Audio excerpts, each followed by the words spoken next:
Andrew, I chose you for a reason. Lead these people. Show me the best numbers this place has ever seen. Last quarter, we saw 4% growth. Double it. You got it. Double. Done. I'm not kidding. Neither am I. It's already done. I'm just kidding. It's going to take some time. Double. Hello, and welcome to another episode of ERG PowerTalk. I'm your host, Joe Santana. The clip you just heard is from an episode of The Office where the CEO, Robert California, played by James Spader, tells Andy, the regional director in charge of sales at Dunder Mifflin, played by Ed Helms, that he needs to double his highest sales achievement to date. Now, many people find these stories on The Office funny because they so closely mimic the work life that they experience. And no one experiences that elevation of expectations and pressure more than ERG leaders do, because ERG leaders work in day jobs where their expectations and goals are constantly increasing like everybody else's. Simultaneously, they're leading community groups whose goals are always steadily increasing. So what can you do? How can you keep up with all these increasing demands? Well, according to our guest for today, the answer is not by trying to do more and more and more. The best way to truly maximize your results without literally killing yourself, according to her, is by finding strategies that bring you success across multiple goals at the same time.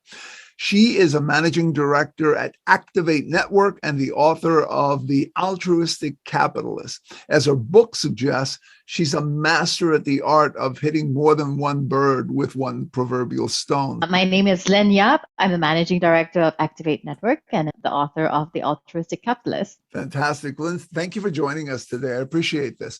Thank you so much for having me on the show. So Lynn, just to start off, tell us a little bit about the experiences that got you to where you are today, philosophically, the philosophy that clearly permeates through your book and through a lot of the discussions that we've had about work, goals, and living life in general. Yes, I guess for me, I've had a very traditional business background. I started out as a corporate attorney and went on to work in investment banking, taking companies such as Facebook public. So a very traditional business background. I also graduated from the Wharton School with an MBA, very solid commercial experience, and also in male-dominated industries, if you will, in corporate law as well as investment banking. And what I found was this was what I was told growing up. You go to a good school, you get to a good job, and this is where you'll find the formula for success and formula for happiness. And I found at the end of it that something was missing. I was missing meaning in my life. And so I started to look a little bit deeper. It's like, where is it that I can find meaning? How is it that I can give back and engage more with my community?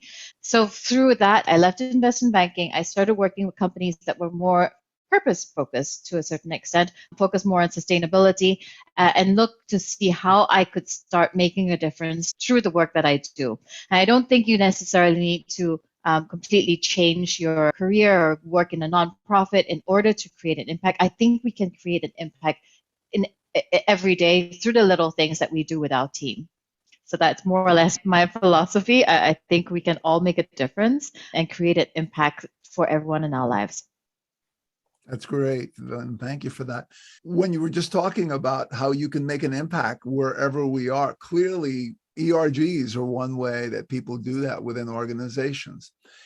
And in that introduction, I spoke about how the demands are incredible for people that lead these groups, because not only do they have a day job, which increasingly becomes more and more demanding as they tend to, but also they're leading these groups that have larger and larger demands.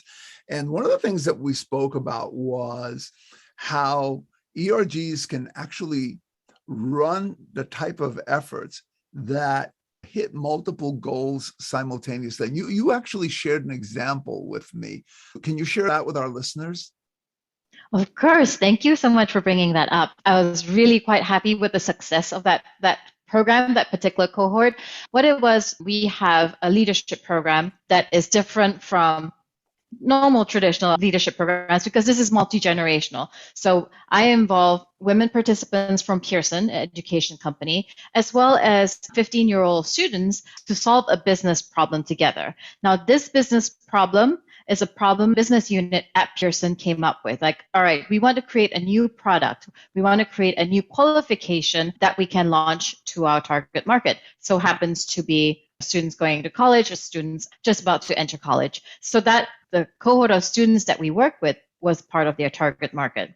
And it's also an experiential leadership experience because the women then get to practice coaching and mentoring the girls. So there is the business value that it comes to Pearson from understanding, okay, what is it that their target market wants? How is it that they think? From an employee perspective, the women then get to practice their leadership skills, their coaching skills, mentoring skills, even with the students during the program because they help the students develop solutions, brainstorm, think through different assumptions in order to get to the solutions. And then another way that it also helps Pearson is that it creates a sense of unity with the women participants that are in the program. Usually the participants come from different functions of the organization. So you might not necessarily know, the persons might not have known each other previously. So it could be someone from the technical team, a project manager from the technical team, and someone from HR. And they might not be necessarily involved in the development of a new product at Pearson, for instance. So women from different parts of the organization at Pearson to solve a business problem. So they understand the business better, they develop new relationships, and they feel closer to the brand because they're like, oh, I'm doing something meaningful at my work because I'm connecting with the community, I'm connecting with other people in the organization, and that really helps with employee loyalty. And of course, then the final impact is the social impact that you have on the students. So for these students, they have these role models that they can look up to. Oh, I can work in not just in a traditional marketing or the traditional jobs that they might see from the people around them, but then they can also see they're also exposed to careers in user experience, design, technology, innovation. And that's another aspect of being part of this program that really brings out creativity with both the women participants as well as the students.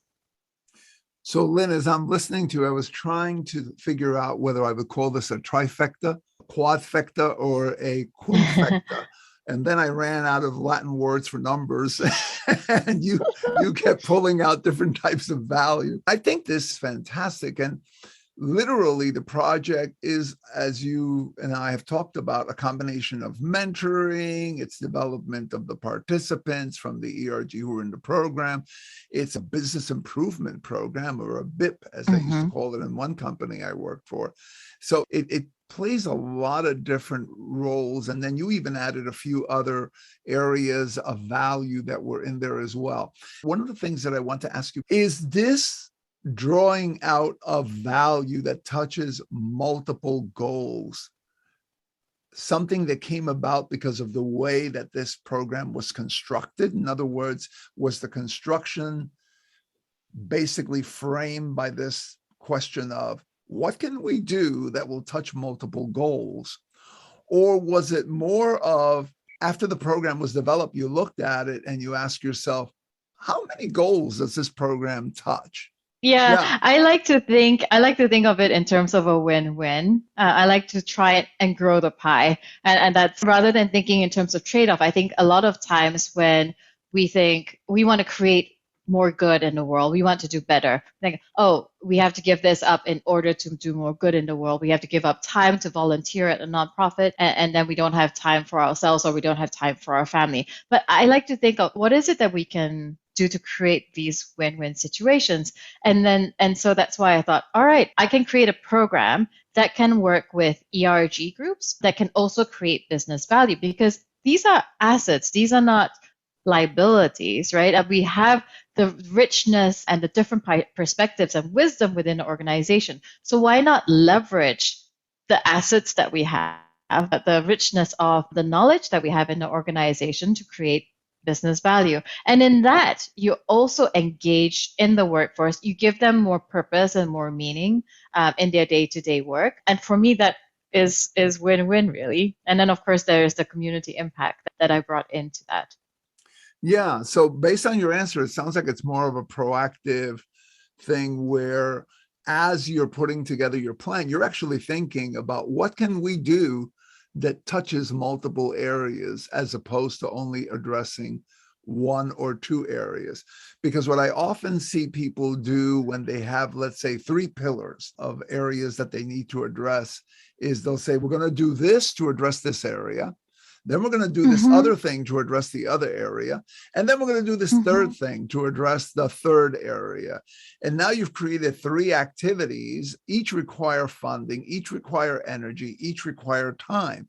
Whereas if you were to look at those 3 pillars and look at the different ways that you might be able to address them and look for maybe one way where you can touch all of them, then you'd be hitting all of those different goals. And you'd be doing it with less expenditure of time, energy, money, resources, your own personal effort, and so forth. So it would be like someone saying, I want to do good for the community and I want to develop my skills as a leader. So what about if I look for an opportunity to take a leadership position within an organization that provides some kind of altruistic benefit that I care about? And so now I'm giving back to the community, but I'm satisfying that other need at the same time. And that seems to be the secret sauce behind that way of thinking. Have you seen other examples of organizations where groups like ERGs or BRG communities have done something similar to what you did? Actually, I have not. In my previous role at Adidas, so I was in the partnerships team, focused on innovation, looking for new partners in order that we can create beautiful new products for the consumers. And in that, we tried as well to create a win-win. How is it that we can create beautiful, new, innovative products, engage and delight the consumer, as well as create a positive impact on the community. But then we didn't involve an ERG group in those settings. So the answer to that question, I'm afraid, is no. I do not know of any other examples, actually. So that sounds like an opportunity to me. That sounds like an opportunity. Yes, because people who run and lead ERGs are really busy people. They usually, again, that's not their day job. So looking for ways to touch more than one goal simultaneously, the way you did with that group and the way that obviously you've been doing in other areas of your work is a way of doing things that actually can benefit greatly the people who run these groups. Indeed, it's one of the issues, as you mentioned before, it's as organizations get larger, we tend to think in silos. We forget that the best way really to grow and expand our impact is to partner and collaborate with others. And that could mean ERGs collaborating with other ERGs, or importantly, collaborating with a business unit. How is it that the knowledge and the wisdom behind an ERG that sits in the ERG can actually inform and give real insights into a new business product, for instance? How is it that you can tap into that perspective in order to engage the consumer, increase brand awareness into a niche market, into a previously untapped consumer market, for instance? So thinking more in that sense, and that creates one, business value, that's potentially new products, new markets, new consumers, but then it's also creating an impact and value for the ERG itself, the members of the community. Yeah, absolutely. So what do you think prevents more companies from fully leveraging their ERGs in the manner you talked about here today? Because there is the part where we could say the ERGs can go to the leadership and say, we're here and this is what we offer, and we can help in certain areas because we have a certain perspective and so forth. And we could certainly talk about that. But what prevents the leadership of the organization who's sitting there and saying, we want to market to, let's say, veterans? How do we do that? In the meantime, they've got a veterans ERG in their organization that's sitting there full of people that are either veterans or relatives of veterans that can illuminate some of the interests that veterans have in their perspectives. What do you think creates that wall that prevents one group especially leaders in the organization, from approaching these groups and better leveraging them because they're there? Yeah, a really good question. For me, I think perhaps there are two things. One, there's like an old Jewish story where the daughter asks the mother, why is it that we cut off the ends of the brisket before putting it into the oven? And the mom tells the daughter, I don't know. I've always seen your grandmother do it, so go and ask your grandma. And so the daughter goes to the grandmother and says, Grandma, why do we cut off the ends of the brisket before we stick it to the oven? And the grandmother says, I don't know. I've always seen your great grandmother do it. And then, so of course, the daughter goes to great grandma and says, hey, great grandma, why do we cut off the ends of the brisket? And the great grandmother says, we did it this way because the ovens were not big enough when we first moved into the house. And so we had to cut off the ends of the brisket. And really, I think the challenge is for senior management saying, well, we've always done it this way, but is it the right way of doing it? Just because it's been done this way doesn't mean it's right now. It's right for the current time. It might have been right at that time, but things change, things evolve.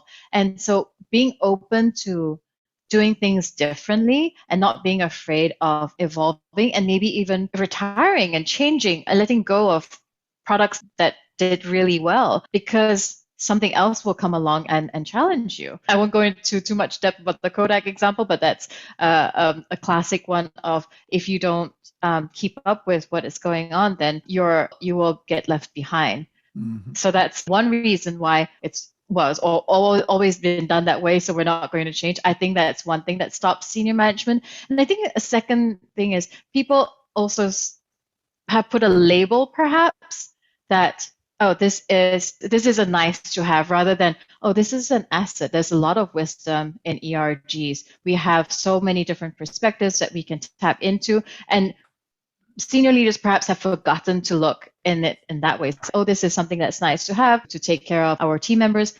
But they have forgot and have failed to see that there is a lot that can come, that a lot of business value that can come through that as well. Yes. So I think those are the two things for me. Yes. Yeah. I love that story that you told earlier, because it is true. There are many things that we do based on the way that we've seen other people do them or that we've learned, and we just automatically do it that way. So I heard two things. I heard that one being that people who are leaders are used to doing things a certain way.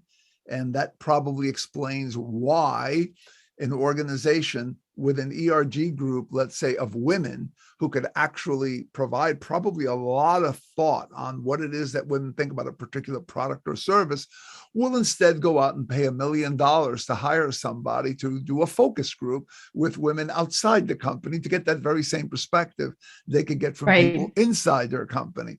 And the other seems to be that there is a label that's placed on these groups that limits what it is that people think they're there for.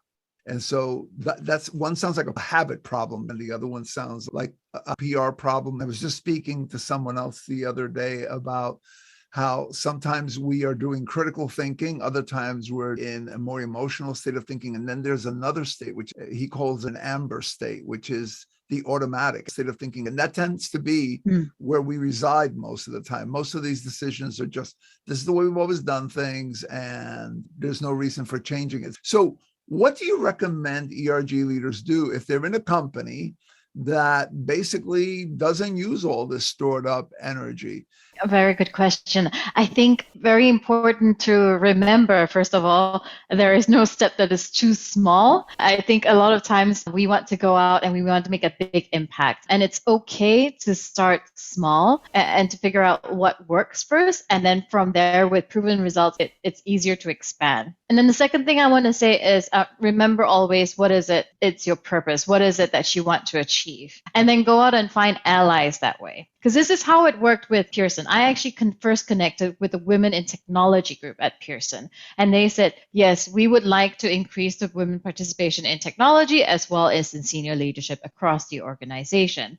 And then the woman within my contact within the Women in Technology network, she then went out to the different business product leaders within the organization and said, look, this is something that we would like to do. We would like to get more women leaders. Is there a business problem that you want to solve that would benefit from the insight of this particular market that we have. And when you start building alliances, finding people who connect with what you want to achieve, that's when you can start creating impact and then scale it from there. So from there, the word then got out to even up to the CEO of the organization that there is such a project going on. And so then we start getting a little bit more traction. So I'll go back and remind again, it's okay to start small. Once you get that product, that once you get that impact refined and understand what is it that you can achieve, it's easier to scale it because people then see, oh yes, this is something that I want to as well. And it's easier to create that spider web of allies that can scale the impact of the program, whatever program it is that you want. Yeah. Two things I think that are important for ERG leaders that aim for these big multifaceted goals that obviously rely on connecting with the business, especially if they haven't done it before, are a little bit of grit and a little bit of comfort with the discomfort that comes when you step out of what people believe that you're all about or what you should do, because you're really recasting yourself in some way. And I know that some of the work that you've done and some of the conversations that you've had with others, as well as myself, that those characteristics of having that grit and that in being able to step out of comfort into discomfort are two traits that you have. Talk a little bit about how you develop that, because I don't think that we're born that way. I think that some of us become acclimated to being that way and others don't. But how do you do that? How do you recommend that leaders of groups that today maybe contain themselves to doing things that don't cross that line into impacting the business and having those projects that have those multifaceted impacts that contain themselves to that? How do they cross that line? How do they build up that grit gradually to get in there? And you started to talk about it by taking on something small and then bigger. But at some point, it's like everything in life, you're going to hit that part where you're going to have to cross the Rubicon, as it were. You're going to have to get to the point where you're going to have to face your own internal resistance. Yes, and perhaps some of our own internal discomforts is the fear of failure and going into something that we do not know what will be the outcome. I think if we're comfortable with the journey and we're kind to ourselves, saying it's okay, whatever happens, this is all part of the learning process, understand gathering the data and learning from it, I think then we are able to continue to move on in that journey, to develop that grit, to build up that stamina, perhaps, to keep on going and keep on reaching towards our goals. Because often when we start it, there's like a big exponential learning and then it plateaus a little bit. And so to get past that whole plateau stage, one, I talked about building allies, building it helps with accountability, right? When you have allies, people who will cheer you on because they're on that same road, they want to see you succeed in that area because they also want to create an impact in that area. I think that helps keep you going. And then the other thing, like I said, is just focus on the journey. Understand that as long as you're moving in the direction that you want, it's okay if you're just moving a little bit every day. As long as it's in the same direction. It's better than standing still and not going anywhere and not creating any impact. Yeah, absolutely. There was something as you were going through that you said that I think another way I would say it is that failure is not the end. It's a learning experience. So you be gentle with yourself because you're not always going to win. You are going to run into resistance and so forth. But so long as you're inching along and you're going forward, as it were, that's a good thing. Yeah, it's a data point. We always forget it's another data point that we can add to ourselves. It's knowing then what works and what doesn't work, right? But if we don't do anything, then we won't know what doesn't work. Yes, absolutely. That is the key. So again, if you want to hit the big projects that have those trifecta wins, they involve getting out of the comfort zone. They involve having a bit of grit and moving gradually more and more toward working on things that are connected to the core of the business and being able to create those partnerships and those relationships. So far, everything we've talked about has that overriding philosophy that ties back to your book, The Altruistic Capitalist. So tell us a little bit about what your book teaches readers. So, in a nutshell, what I want to inspire people through the altruistic capitalist is that by focusing on doing good, you naturally do well. The businesses will do well. If you focus on creating impact for the community, for your consumers, for your employees, you naturally will grow the business. You could tap into new markets, you could create new products, engage in your workforce a lot better. So that's what I want to say. Essentially, the altruistic capitalist is someone that balances the interests of the different stakeholders, and in that way creates a win-win situation through building alliances, through building partnerships, and to being more compassionate as a leader. So that's more or less the book in a nutshell, in 2 sentences, more or less. Yeah, that's great. And again, as I'm listening to you talk about this, it echoes this whole idea of doing one thing that's connected to multiple outcomes, as opposed to just that narrow scope of we're doing this and this is the singular outcome that we're looking for. Mm-hmm. So I can see that philosophy permeates a lot of the work that you do. So what are some resources that you recommend that our listeners go to acquire the kind of skills that they need to tool up and get that process going of moving toward connecting more with the business on those projects that are going to enable them to have those multifaceted successes? Oh, there are so many different things we can do. Okay, I have 2 book recommendations, and they're not necessarily related specifically to diversity and inclusion, but for me, I like how they made me think about different perspectives. So one is The Culture Map by Erin Meyer, and she talks about how is it that we can bridge the gap across different geographies and the stereotypes that we have across different geographies, and how we can actually connect and work closer together as our organizations become more global. So The Culture Map, that's a pretty good one.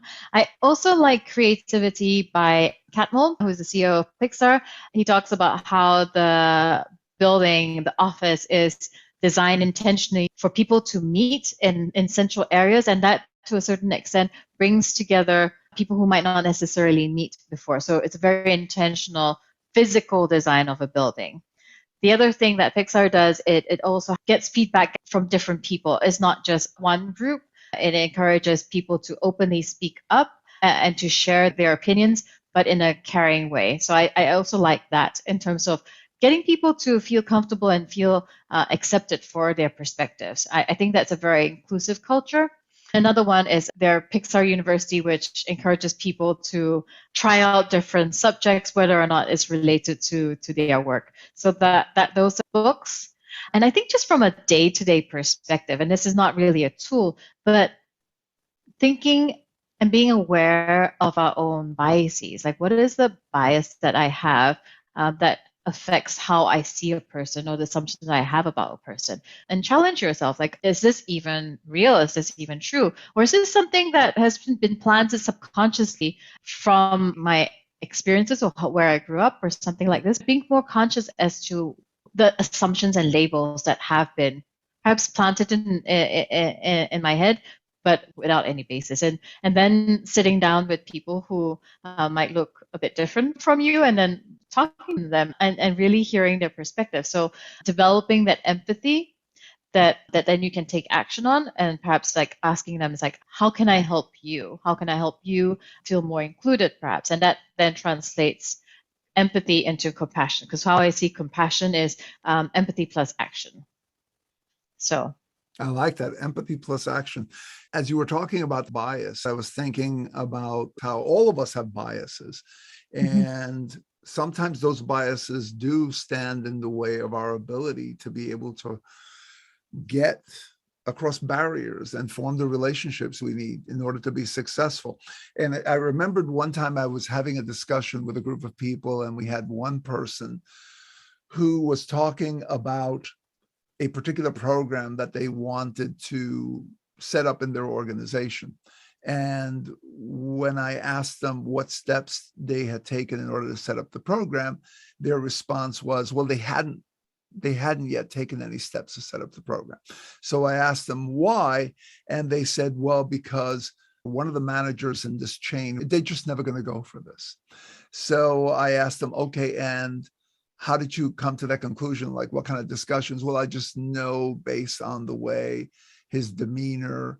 And as I kept probing, I circled back and I said, based on this conversation, this is what I'm hearing, and I could be wrong, but you have a great idea. But in the theater of your mind, where you've assigned certain characteristics to this person who you think but have not really tested out with any trial balloons, you've already negotiated in your mind that this is a non-starter and therefore you're not going to start. And so the only thing standing between you and the next step is really yourself, right? It's really your mind at this point. And I think that that's one of the important things in terms of biases. We all carry them, that we may think, well, they're never going to let us participate in this particular project, or they're never going to let me, get into this particular discussion.